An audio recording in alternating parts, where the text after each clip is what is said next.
The medieval town, perpetually draped in the smoggy twilight of wood smoke and unwashed humanity, offered no gentle transition toward death.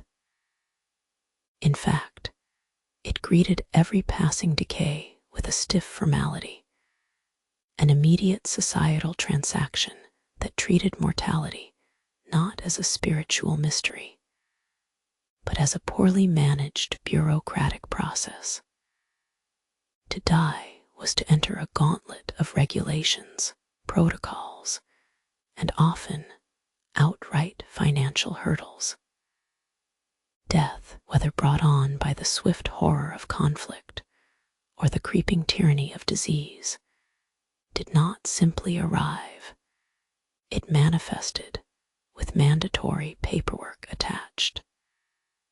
And that paper was invariably debt.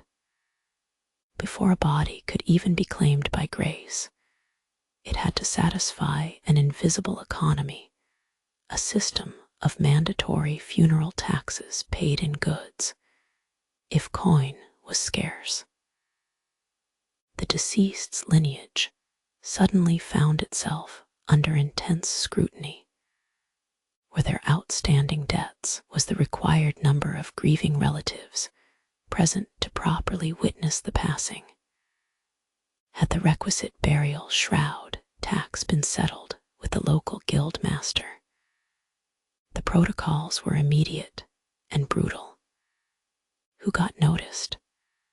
Not necessarily the person who was most ill, but perhaps the one whose demise promised the least public disturbance, or conversely, the one whose sudden end could generate a profitable outpouring of charity. Consider the moment illness struck. It wasn't a private struggle within the family walls. It was an event that immediately impacted community resources. A prolonged sickness meant missing labor days, reducing tax contribution, and potentially demanding scarce herbal remedies or consecrated oils, all commodities controlled by local authority. Therefore, death itself carried immediate economic weight. The gates of any medieval settlement served as a constant reminder of this underlying tension. Life was precarious, but dying was costly. The moment the body began to fail, the community mechanism engaged. Priests were called not just for solace, but because they often functioned as record keepers and social mediators, men who knew which debts were owed, which land rights needed securing upon death, and whose surviving kin were desperate enough to pay exorbitant amounts for proper rights. The very act of passing through the gates became a display of compliance. The family might be pressed to provide samples of food or textiles as proof of stable means, a necessary tribute that ensured the poor remains would not contaminate the orderly functioning of the town. This wasn't charity. It was risk management on a communal scale. And if the death was unexpected, catastrophic, or marked by violence, be it battle wound gore or sudden pestilence, the protocols became even more frantic and less humane. Disorder was bad for business, particularly the businesses run by the civic authorities. The body suddenly transitioned from being a person to being an unsanctioned commodity. It had to be categorized: pauper's grave, veteran burial plot, mass pit clearance, or perhaps simply dealt with in the most expedient manner possible outside the consecrated ground where proper rites could be observed. The initial assessment was always harsh, efficient, and disturbingly transactional. The sheer volume of required labor, the removal, the temporary staging, the cataloging of parts for potential future study or medicinal use demanded a rigorous adherence to procedure. Every breath taken by the dying individual was simply another expenditure against the town's overall social stability. This mandatory tax on decay permeated every level of medieval society, from the wealthiest lord, whose elaborate funerary rites broadcasted his immense patronage, to the most destitute pauper, who might pass unnoticed in a ditch during an epidemic. Even death required layers of silk or sturdy sacking. It could not be done cheaply if one hoped for a respectable transition into whatever lay beyond. The gates, therefore, were less a physical threshold and more a highly regulated checkpoint of social solvency. One had to prove oneself worthy of the final enclosure. You had to prove your worth while alive, paying dues and settling accounts, because failure to do so meant that even your passing would be an inconvenient stain on the civic ledger. It was this initial societal pressure, this mandatory financial and ceremonial performance demanded at the threshold, that set the stage for everything else.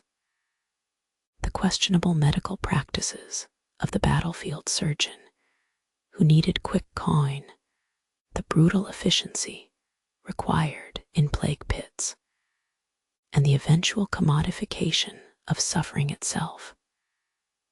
Death, from the moment you fell ill enough to be noticed by the civic structures, was never a quiet event.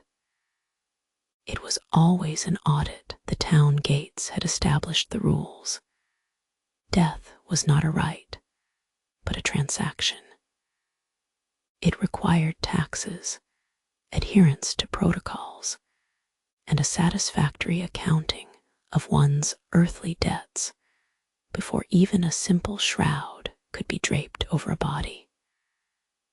But when life ended not in quiet domestic illness, but in the chaotic violence of conflict, those intricate bureaucratic layers dissolved into bloody necessity. The professional surgeon stepped into this vacuum, armed with more ambition than acumen, facing wounds that defied any neat categorization or easy fee structure. This was surgery by brute force, an art founded on desperation, and a terrifying mix of adrenaline and superstition. Forget the sterilized implements of later centuries. Here, tools were often repurposed scrap metal iron shards, dull knives, anything sharp enough to buy temporary competence. The battlefield itself became the operating theater, littered with broken men, spilled blood, and the metallic tang of trauma that would cling to everything until it was ritually cleansed, if such a cleansing was even possible. The surgeon, often a man whose background ranged from disgraced barber surgeon to opportunistic charlatan, faced a challenge far beyond mere wound management. He wasn't just repairing flesh. He was performing miracles under duress, all while knowing that the margin for error was measured in excruciating loss of life. Look at the sheer, shocking reality of it. A deep laceration from a sword strike required not gentleness, but raw, focused aggression. The priority wasn't always healing. Sometimes the immediate goal was just to staunch the flow enough that the victim could survive until they reached a less crowded spot, or perhaps long enough for someone else to pay the necessary fees. Blood loss was the most terrifying commodity, a constant drain into the muddy earth that threatened to claim not only the wound, but the life itself. The primitive techniques they employed were staggering in their brutality. When setting bones, splinters of wood and bone fragments had to be realigned through shock and painful leverage, a process requiring a physical strength matched only by the surgeon's emotional detachment. If foreign objects, a piece of armor splintered, a patch of deeply embedded grit, were lodged deep within muscle or joint, extraction was mandatory, often involving forceps that were crude at best, pulling out what might be still faintly attached to living tissue. And then came the deeper horrors: cauterization. When infected wounds threatened putrefaction, when arterial bleeds could not be stemmed by stitching alone, the desperate surgeon resorted to heat. The application of hot metal or boiling substances served both as a drastic antiseptic and an act of searing violation. This method was agonizingly effective in stopping hemorrhage, but guaranteed itself a level of immediate agony that defied description. It was a calculated exchange, certain pain now for perhaps temporary survival later. The mindset required for such work suggests a profound psychological mechanism at play. These men, standing amidst the carnage, operated not just on skill, but on a desperate calculus of utility. They saw bodies as complex mechanisms, some parts functional, some lost causes, and they treated them accordingly. There was no antiseptic protocol beyond hoping for luck, only herbal poultices scraped together from local flora, whose medicinal properties were often indistinguishable from the venomous. Prognosis was based more on chance than medical science, a wild guess made while covered in gore. The ethical dimension of it remains deeply unsettling even today. Was the primary motivation true healing, or was it keeping enough men alive to ensure future clientele? The line between life-saving skill and opportunistic hustle was dangerously thin. The surgeon's kit might have contained genuine instruments, but its function within the societal system often served a secondary purpose, validating the necessity of professional intervention itself. The sheer exhaustion of dealing with multiple complex traumas, compounded by poor sanitation, infection rampant in every accessible crevice, meant that success was merely surviving until dawn. A wound that looked treatable in the bright shock of an afternoon skirmish could fester into death by morning, turning a successful operation into little more than a temporary reprieve from Judgment Day. This chapter reveals how, when civic structures failed, when battle reduced man to raw meat and survival to a daily gamble, the professional skills of the surgeon became not just life-saving arts, but high-stakes, ethically gray market commodities. It was a terrifying blend of rudimentary science, agonizing willpower, and sheer, bloody audacity. The previous chapters established that in the medieval world, death was never a simple spiritual event. It was an economic and civic performance. If you died of natural causes, your family still had to settle debts, pay taxes on your body, and ensure all legal clearances were filed before you could rest undisturbed. And if you died violently or from disease, the protocols were even more demanding. Now we consider the moment when personal failure became a massive civic catastrophe, mass mortality events. When individual tragedy exploded into an overwhelming wave of death, the entire system buckled under its own weight.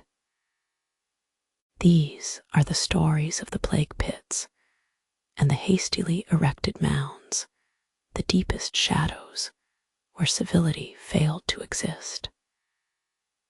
It wasn't about respectful burial rites. It was about industrial-scale disposal, done quickly, quietly, and with chilling efficiency. Imagine a city where death did not trickle out in manageable waves, but surged like an unstoppable tide, overwhelming every ritual and regulation the community had ever devised. The initial protocols, the fees for recognition, the proper documentation of demise, the care paid to the departed's worldly goods were suddenly useless burdens before the sheer volume of bodies. Societal machinery, designed to manage one death at a time, was faced with hundreds, sometimes thousands, in mere days. Panic became the primary organizing principle. When the number exceeded human capacity for respectful handling, necessity bred an utterly alien system, the plague pit economy. This process required not just physical labor, but a profound, communal emotional indifference that is perhaps the most disturbing element of all.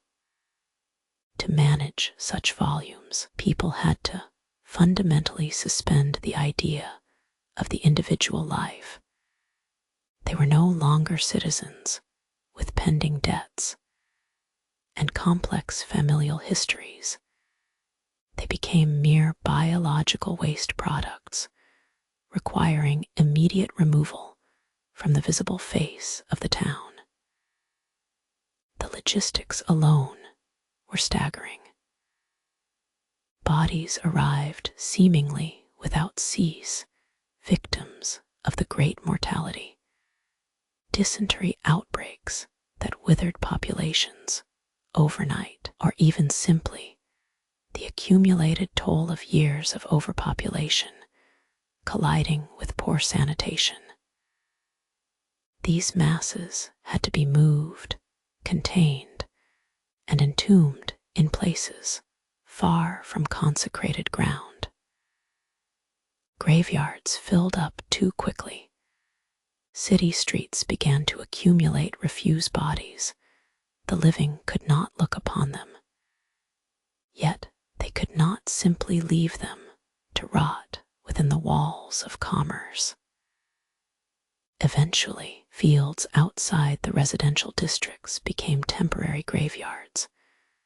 But when the flow was unrelenting, pit burial became mandatory. These pits were deep trenches dug into the earth, engineered for volume rather than respect. Think of it less as a resting place and more as a logistical waste receptacle.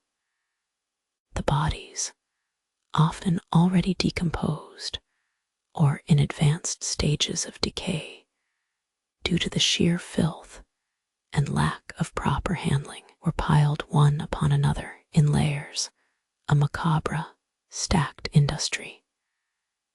This pit became the ultimate indictment of civilization.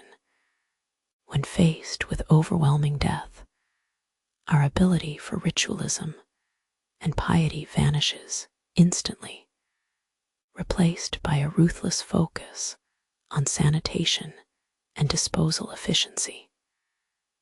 The bodies dumped into these trenches represented the ultimate failure of the civic contract.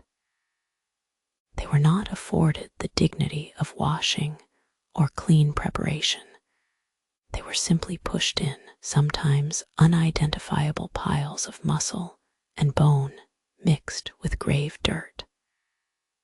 And this industrial handling created a unique socioeconomic corner, the grim economy of death removal.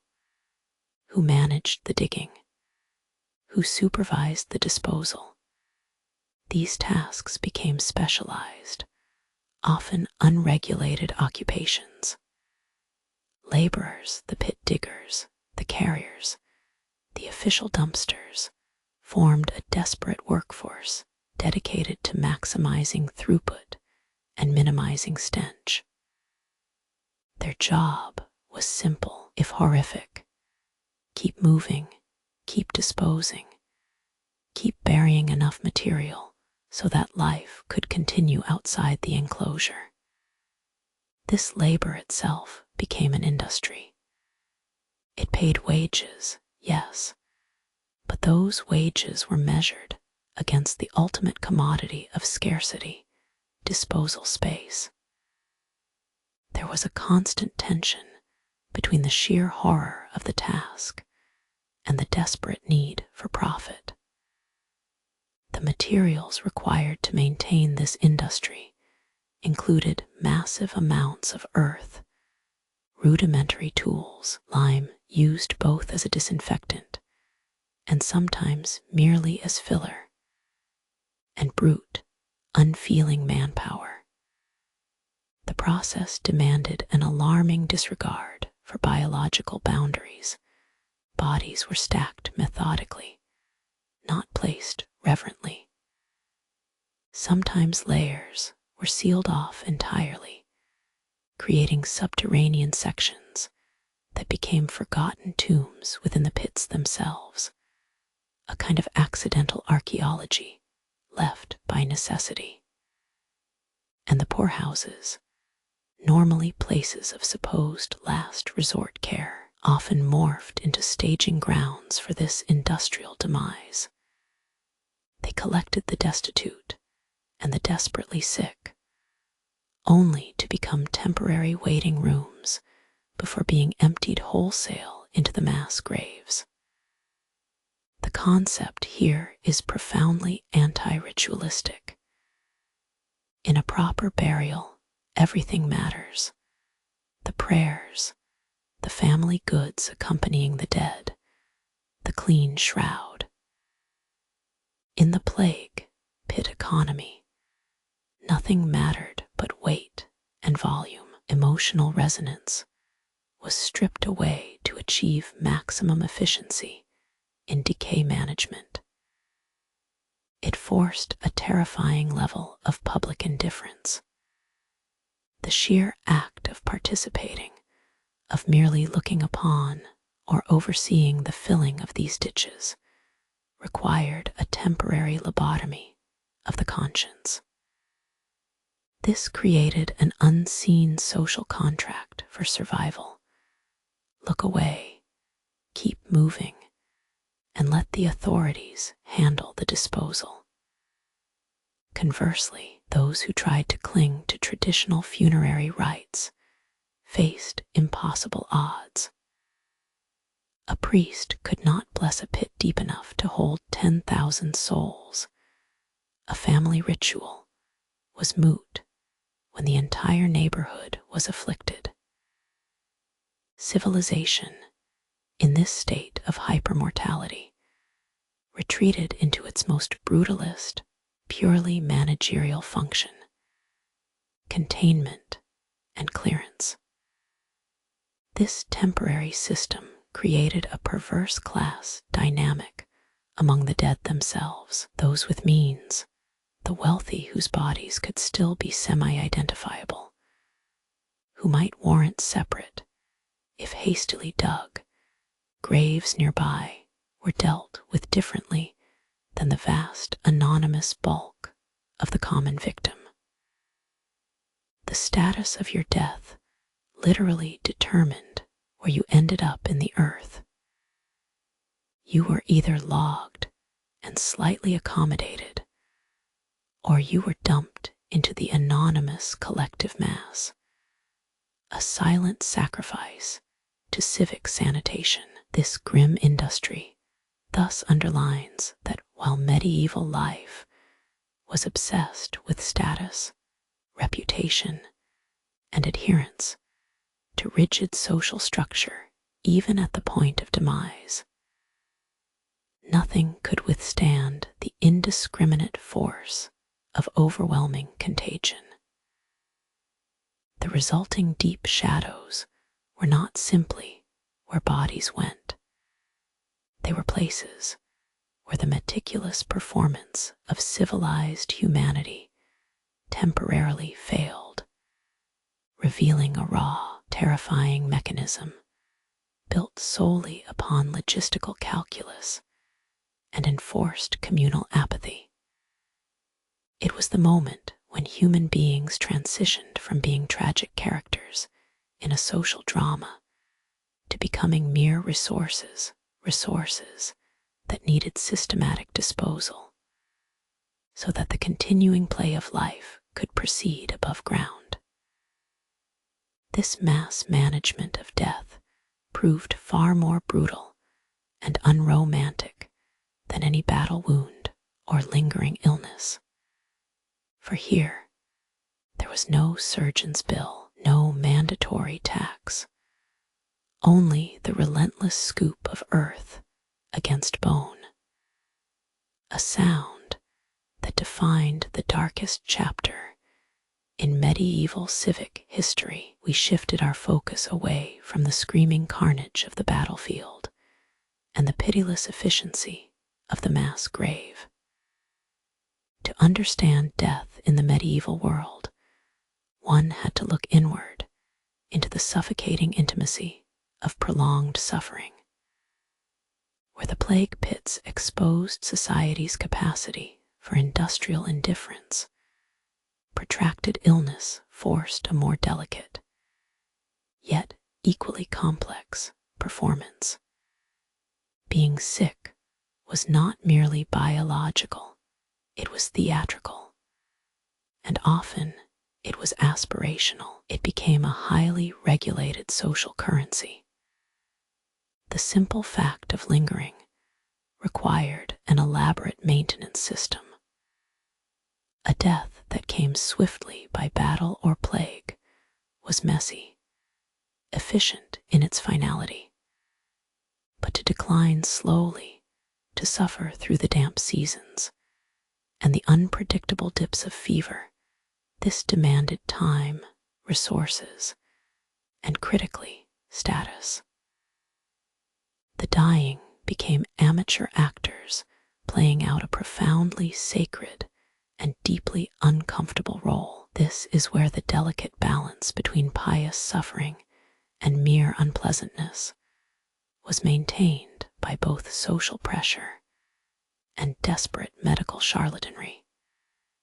If you were sick, you needed to perform appropriate distress. You had to display weakness with dignity, without appearing merely destitute, or worse still, insolent. The nobility understood this deeply. A gentle decline conferred legitimacy on their lineage and status in life. To die of natural causes when one was wealthy meant that the whole process, the nurses, the food, the priest's services, was another demonstration of continued, if waning, power. And so began the careful curating of chronic suffering. Every cough had to sound suitably melancholic. Every loss of appetite must be interpreted not as physical decline, but as spiritual purging. The sick patient became a living testament to their virtue and enduring social standing. This was status by attrition. Naturally, this created immense pressure on the supporting cast, the family, the undertakers, and the supposed healers. For the immediate kin, the illness served as a public barometer of their own piety and wealth. How well did they care for the sick? Did they afford the right medicinal poultices? Could they summon enough personnel to maintain the illusion of comfort? The failure to manage the symptoms properly, a whiff of bad air, an improperly seasoned broth, could lead to social ridicule, suggesting not just poor hygiene, but a fundamental failure of moral conduct. And thus, the pseudo-medical regime bloomed. Since genuine science was laughably absent, the remedies were rooted in folklore, dietary extremes, and elaborate spiritual theory. Bloodletting, of course, remained king, mandated regardless of visible symptoms, a brutal attempt to balance the supposed humors that modern medicine has shown are often balanced by sheer chance and good genetics. But beyond bleeding, there was a complex architecture of diet. The belief in humoral imbalance dictated an obsessive focus on food. If you had too much black bile, you were given bitter greens. If your phlegm was excessive, you were forced into broths designed to thicken the spirit while supposedly alleviating the lungs. These regimens were often more burdensome than curative, demanding a level of dietary restriction and constant preparation that amounted to self-imposed semi-starvation. To prove you were participating in the recovery, one had to adopt these highly specific and frequently revolting eating habits. There was also the obsession with emanations, the very air itself. Bad air, or miasma, was believed to carry the foul breath of decay, divine wrath, or simply bad sewage. This led to an almost manic deployment of aromatic countermeasures. Incense permeated homes and carriages in desperate attempts to cleanse the spiritual atmosphere surrounding the invalid. Flowers, herbs, strong perfumes, they were not merely comforts, they were essential props in the drama of longevity. The air had to smell expensive and spiritually purified even when the occupant was feverish and incontinent. The social competition surrounding decline formed a deeply cynical niche industry. To die with grace was the ultimate commodity. Grace suggested a soul that had been thoroughly prepared through spiritual struggle.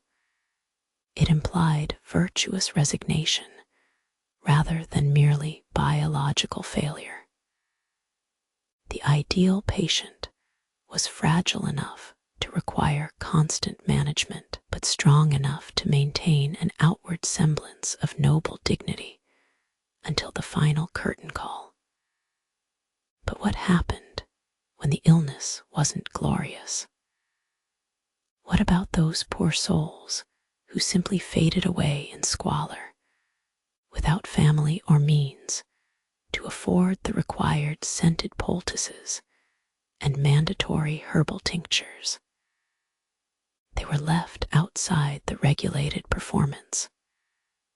Their deaths were messy, whispered over by necessity rather than ritual. The poverty of their demise highlighted the profound link between social standing and even basic bodily comfort. The whole enterprise confirms that medieval death was rarely a purely spiritual event. It was deeply logistical. To decline slowly required capital money for remedies, servants to maintain appearances, time to adhere to strict diets, and family connections strong enough to buffer the inevitable indignities of extended suffering. Even being unwell became an economic performance, ensuring that one's passage from life to death maintained the established order of class and privilege. This delicate, fraught period between robust health and outright collapse formed a transitional state, suspended animation in terms of social standing. It was exhausting for all involved. The dying struggled to maintain dignity. The families struggled to maintain solvency, and the dubious healers struggled to keep up with their inventory of questionable tonics. It revealed that until the final moments, death itself required an upkeep budget, a sophisticated payment plan funded by good taste, pious appearances, and sometimes sheer desperation. A slow death was thus not just painful, it was incredibly expensive. And for those without means, the only predictable conclusion remained the ignoble silence of neglect. The performance had to continue until the last coin dropped. Ultimately, even in the quiet rooms away from the battlefield and the communal pit, the great industry of managing life's decline operated with ruthless efficiency. It was an intricate machine lubricated by superstition, built upon class privilege, and overseen by the constant, looming threat of decay, both physical and social. And it all demanded a final performance, perfectly executed, until the moment the curtain or the body finally fell silent. If death was a tax problem at the gates, then its performance was a commodity in the public square. The ultimate spectacle, not just something to be endured, but paid for, consumed, and laughed at. Throughout the medieval city, fear of the void translated directly into theatrical currency. Because facing inevitable decay was terrifying, society found it strangely profitable to turn that terror into organized art. Death did not merely happen, it became a highly structured form of entertainment. These were the morality plays, massive communal productions where every soul had a chance to star in its own depiction of divine judgment. They served as public edicts on how one ought to fear, and perhaps more importantly, how one ought to behave when faced with ultimate doom. These performances were far from simple religious reenactments. They were sophisticated pieces of social control, disguised in robes of allegorical character. The dramatic plot invariably presented a clear struggle. The soul weighed against its sins, guided by abstract entities like vice or good deeds, always culminating in a stark choice between heaven and hellfire. By watching these structured narratives unfold on a town green or within a guild hall, the audience was not merely entertained, they were being rigorously schooled in civic piety, given a palatable, dramatic framework for an otherwise incomprehensible cosmic terror. The entire performance served to manage anxiety. It gave shape to chaos. When life itself felt capricious and death arbitrary, whether by plague or famine, these plays offered a narrative safety net. They codified sin and virtue into predictable outcomes. If you lived to see the end, at least you would see justice delivered in full, terrible, dramatic clarity. The audience members, standing as both spectators and participants in collective judgment, were forced into a state of heightened self-reflection. Their private moral accounting was made public under the judgmental gaze of fictional yet potent allegorical figures. But to focus only on the lofty sermonizing is to miss the grimmer truth, the darker, more profane counterpoint. Just as much profit was extracted from death through literal performance art as was generated by outright civic spectacle. We must turn our attention to the burgeoning genre of corpse humor, a macabre tradition that speaks volumes about medieval coping mechanisms and their uniquely dark sense of self-awareness. The funeral procession itself, for instance, provided ample opportunity for ribald commentary. The recently deceased, or sometimes even those just departing life, were often subjects of lowbrow satire. Poets would compose epitaphs not of eternal praise, but of physical failure or moral laxity. The humor was sharp, directed at the vulnerability that death exposed in every single person, regardless of wealth or station. It stripped away the trappings of chivalry and piety, revealing a bedrock of human absurdity beneath the veneer of divine mandate. The cadaver itself became a canvas for public mirth. In places where formal funerary rites were sparse, particularly among the lower classes, the bodies could be fodder for jokes. These weren't the noble, dignified pronouncements reserved for the wealthy. This was street-level satire. The physical realities of decay, the swelling limbs, the unnatural pallor, the sheer vulnerability of soft tissue were treated as material for immediate, gut-busting comedy. It was a deeply unsettling form of release, allowing communities to process extreme grief not through tears alone, but through the collective expulsion of hysterical laughter. This corpse humor operated in a bizarre cultural vacuum. If death had to be acknowledged, and it always had to be acknowledged, it needed an outlet. Laughter, even forced or desperate laughter, was that outlet.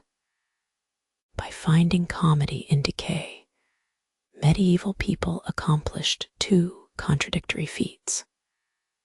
First, they diffused the immediate, overwhelming terror of mortality by domesticating it into a predictable jest. Second, and more subtly, they asserted their own momentary control over the process. If they could make the dead funny, they claimed an intellectual dominion over the very concept of finality. This entire ecosystem, the moral plays, the solemn processions, the gut-busting mockery of the corpse, demonstrates that death was never a private affair. It was always public property. From the elevated philosophical anxieties presented in morality dramas to the lowbrow giggles at the roadside over a swollen ankle, every stage of passing demanded an audience and thus demanded profit. The transaction was clear. Your mortality funded our amusement, ensuring that even in decline, life's messy, unpredictable nature retained its critical role as provider of spectacle. It solidified death not as a spiritual withdrawal, but as the final, great communal performance, a necessary act of societal catharsis, where piety and punchlines were equally valued currencies. If the earlier chapters established that death was a process, this chapter reveals it to be an audit. Everything, from the fever itself to the passing breath, was treated as part of a meticulous financial ledger. The moment life faltered, the spiritual contemplation gave way instantly to civic accounting. Your end did not depend merely on God's grace. It depended on your ability to balance your accounts with the local authorities and the powerful guilds that managed both life and death. To die was to file one's final paperwork, ensuring that the community could continue functioning without the burden of an outstanding debt or an unresolved ritual obligation. The process began long before the last cough rattled in the chest. A prospective corpse had living debts, unpaid levies, overdue rents, maybe even a forgotten complaint against a neighbor lodged with the local magistrate. These financial hang-ups did not simply vanish when the soul departed. They became physical obstacles to proper burial. In some towns, the pallbearers were less concerned with reverence than they were with notarizing clearance certificates, transforming the procession into a grim bureaucratic parade. The concept was profoundly cynical, that even in the sanctity of death, social contract remained king. A beautiful passing meant nothing if one had failed to pay the annual rite of passage tax, or if one owed goods, a sack of grain, 3 hens, maybe a length of sturdy rope, to the local church fund.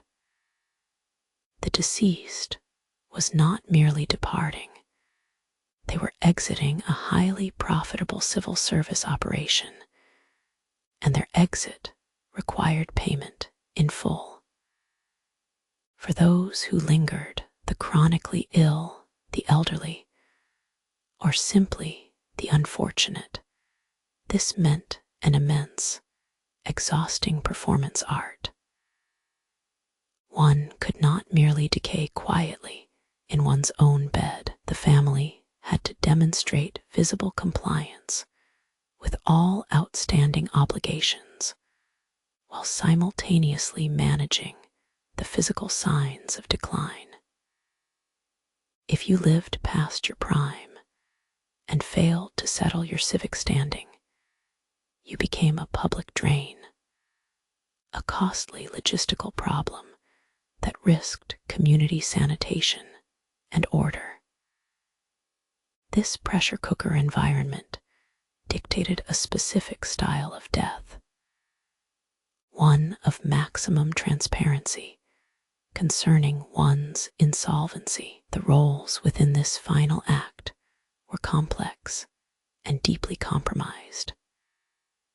There was the priest, whose primary function often seemed to be debt enforcement as much as divine consolation. He oversaw the ritual required for spiritual passage, but that ritual presupposed material compliance. Then there was the local official or bailiff, who maintained the physical records, ensuring that no body left town unmarked by civic paperwork. And finally, lurking in the background were the professional funeral charlatans and embalmers, opportunistic services, whose clientele ranged from the wealthy seeking elaborate displays of eternal status to the genuinely destitute needing merely a quick, legally compliant disappearance. Let us consider the cost of dignity itself. The concept was terrifyingly commercialized to ensure a dignified end, one that offered maximum reassurance to grieving survivors and fulfilled all legal requirements, required considerable expenditure. This meant ornate coffins carved with hopeful inscriptions, fresh shrouds paid for by the next door neighbor in gilt offerings, costly ointments to delay the inevitable smell of decay, and often a final meal hosted by creditors hoping for repayment on the spirit's passage. The true financial burden, however, was managing expectation. The family had to present the narrative that death was not just random biological failure, but a predictable transition phase requiring systematic management. This emotional debt, the obligation to perform proper grief and stability for witnesses, was often more exhausting than the physical illness itself. Any sign of chaos, any indication that debts remained unpaid on the home front, risked public shaming and accusations of social failure. Furthermore, the poor were perhaps the most severely audited souls. For them, lacking any discernible assets or established credit, death was less a ceremony and more an immediate salvage operation. Their remains might be handled swiftly by civic workers who prioritized rapid clearance over respectful ritual. If they could not pay for the minimal rites, the required incense, the meager coffin, the requisite tax to bless their burial ground's soil, their bodies were effectively relegated to a status of diminished personhood, treated more like agricultural waste than human remains. The process created an entire industry built upon existential risk. The body was simply inventory, and its successful disposal represented a temporary economic windfall for multiple stakeholders. The tax collector, the stonemason providing the grave marker, the purveyor of medicinal herbs for the final years, and the guildsman who supplied the specialized caskets. This convergence of mortality, finance, and mandatory ritual created an unparalleled cynicism. The narrative taught that even confronting oblivion was simply another transaction to be completed before proceeding with one's afterlife rites. It demanded that the living constantly monitored their own solvency, not just in coinage, but in compliance. Failing this final audit meant a profoundly undignified end, one remembered only for its legal inadequacies and unresolved accounts. This era perfected the art of controlled decay. Death was not allowed to be a natural conclusion. It had to be regulated, documented, paid for, and packaged up with an appropriate level of public spectacle and commercial guarantee. The medieval body in death became merely another poorly managed asset on a sprawling civil ledger. We have traced the rigorous commerce of the living and the immediate accounting of the dying. The law was clear. Death must be processed, paid for, documented, and contained. But what happens when the transaction fails? What happens when the final payment is insufficient, or when the nature of decay simply defies bureaucratic regulation? We naturally move beyond the ledger books and into the realm of desperate fantasy, the afterlife, the resuscitation, the ultimate refusal to submit to the natural decline. If death was a poorly managed industry in life, then the effort to cheat it became an entire niche market. This is the aftermarket of immortality, the intersection of extreme desperation, colossal belief, and outright fraud. It was the zone where human vanity collided violently with biological certainty. To contemplate cheating decay requires first recognizing how utterly terrifying simple decomposition must have been. To a medieval mind accustomed to plagues that emptied entire streets overnight, death itself was not just cessation. It was a messy, unpredictable return to earth. The scent of rot became the ultimate proof, and perhaps the greatest source of communal anxiety. The primal human reaction, therefore, is denial manifested in everything from elaborate, often fatalistic pilgrimages promising spiritual purification through pain, to exotic physical practices promising an unnatural continuation of life itself. These were the precursors to modern science fiction tropes, the cry for a technology that could suspend time, that could halt the unstoppable slide toward elemental nothingness.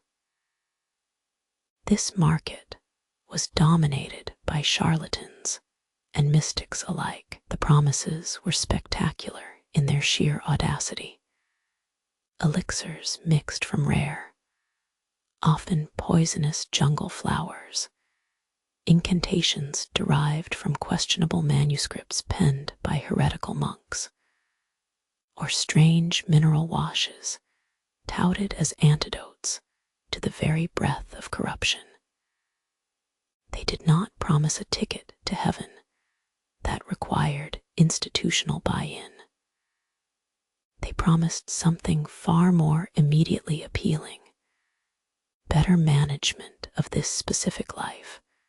Right here on Earth, they offered stabilization.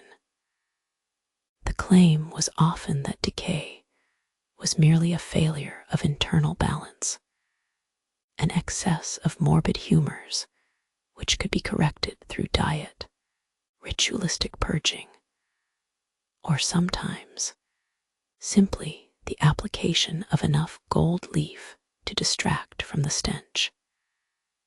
The most enduring and unsettling commodity in this marketplace, however, remains the myth of permanence itself: embalming.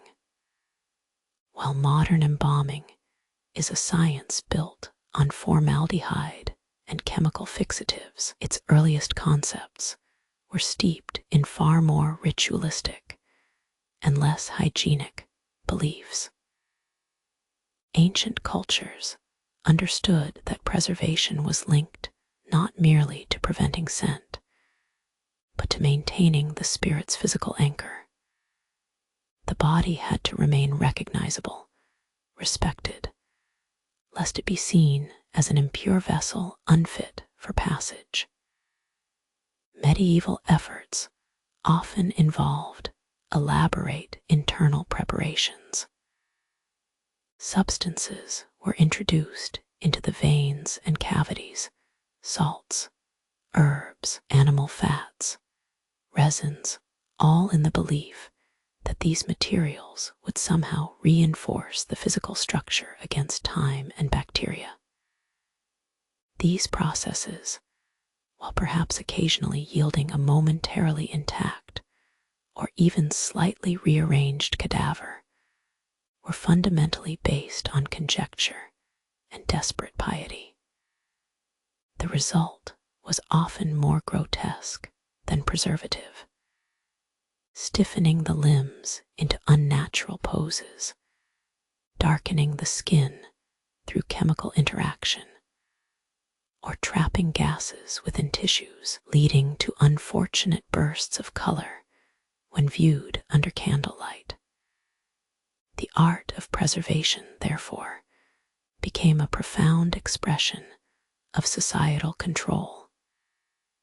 It wasn't just about stopping decay. It was about controlling the narrative that death created. The body represented the individual's accumulated wealth and virtue. To keep it whole was an economic argument as much as a spiritual one. A poorly preserved corpse could suggest a scandal, a life lived in impiety, or worse, a refusal by the family to settle all appropriate debts. Belief, I realize now, functioned as the single most potent and profitable medieval medicine of all. It was cheaper than gold leaf, more accessible than exotic resins, and infinitely harder to regulate. The faith sold here was not the structured, sanctioned piety preached in cathedrals. It was a desperate, personal bargain struck with whispers and shadows, the belief that sheer force of will, coupled with enough incense smoke and enough theatrical ritual, could suspend the ultimate law of entropy. And this perpetual, uneasy feeling among the survivors, this subtle dread, is where our journey finds its culmination. We leave the immediate sight of the corpse, but we do not leave the lingering stain of uncertainty on the collective psyche. The community is left perpetually negotiating with the ghost of possibility, the unsettling whisper that perhaps, if enough rituals were performed, enough money was spent, and enough sheer desperation manifested, decay might be delayed. This wasn't merely belief. It was an institutionalized anxiety, a systemic refusal to let go. It ensured that even in death, commerce, performance, and profound uncertainty reigned supreme. The medieval world did not simply process the dead. It built a delicate, precarious, highly profitable machinery around their inevitable decline, leaving its inhabitants permanently attuned to the transactional nature of survival itself. We have journeyed through the brutal economies of loss. We witnessed death regulated at the town gates by tax assessment and debt clearance. We saw surgeons profiting from trauma, converting bleeding limbs into temporary capital. We endured the industrialized indifference of plague pits, where volumes mattered more than souls. We observed the performance of protracted suffering, turning terminal illness into a delicate display of status, and we laughed, or perhaps merely managed our fear at the public spectacle, turning ultimate dread into structured entertainment. Look around now. All these disparate scenes, the blood on the flagstones, the scent of disinfectant mingled with decay, the solemnity of the tax collector, the gaudy makeup of the morality player, they all converge on a single, appalling truth: that in the medieval mind, death was not an endpoint. It was merely another poorly regulated industry. It required management, capital investment, and robust adherence to social protocol. The civilization that surrounded us was masterful at this process of commercializing mortality. From the battlefield wound, a sudden cash drain demanding immediate extraction services, to the lingering cough in a noble house, an expensive aesthetic performance signaling superior lineage, decay was merely another commodity to be marketed or mitigated. Even in mass death, when the collapse seemed absolute, the system recalibrated. The pit needed clearing, the laborers needed wages, the volume needed measured for bureaucratic accounting. The underlying horror is not the act of dying itself, which is a biological inevitability known since the beginning of time. The true monstrosity was the asterisk structure asterisk surrounding that death. It was the endless paperwork, the invisible ledgers kept by bailiffs and priests detailing who owed what to whom in the shadow of their coffin, who had paid enough for the proper shroud, whose body deserved a clean disposal versus merely an efficient clearance. This bureaucracy demanded compliance until the final breath, an expectation that often betrayed the very person attempting to expire. The average medieval life was spent negotiating protocols.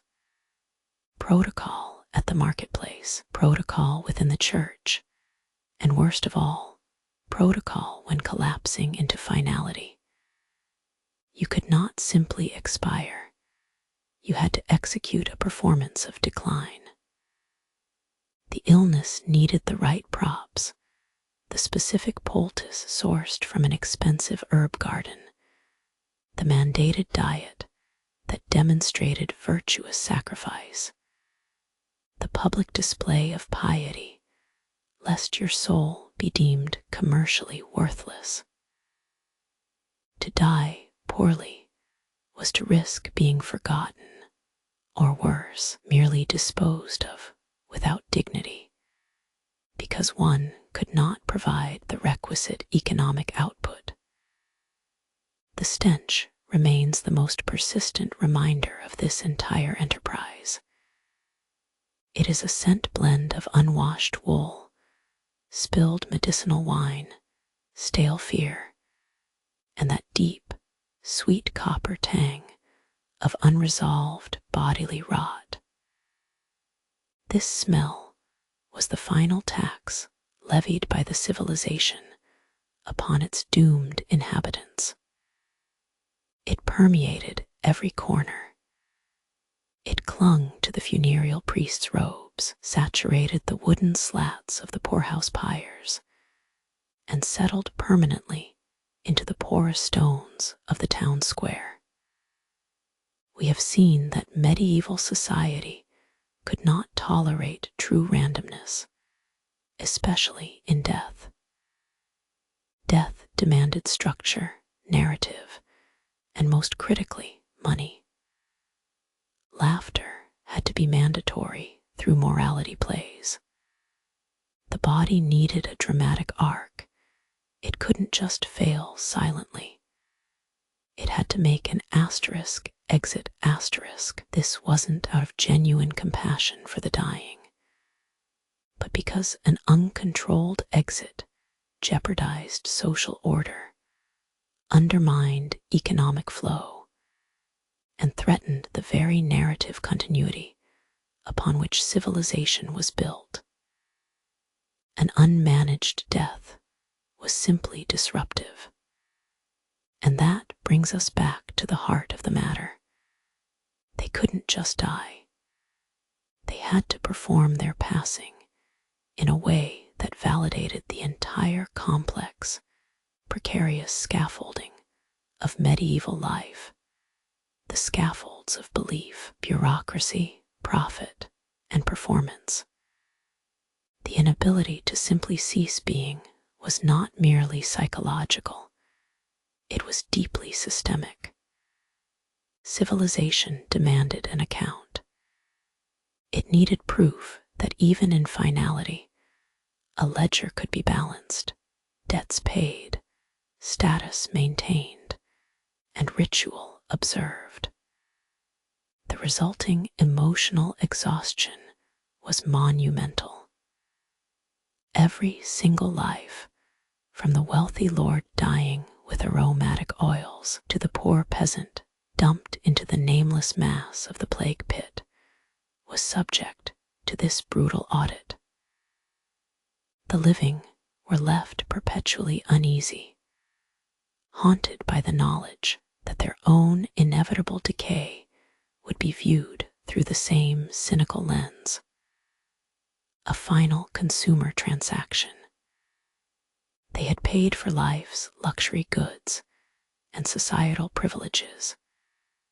But when it came time to pay the ultimate premium, they often found themselves bankrupt in status, goods, or grace. The only genuine escape from this gilded cage of protocol was oblivion, a swift erasure that violated every rule, tax code, and theatrical expectation.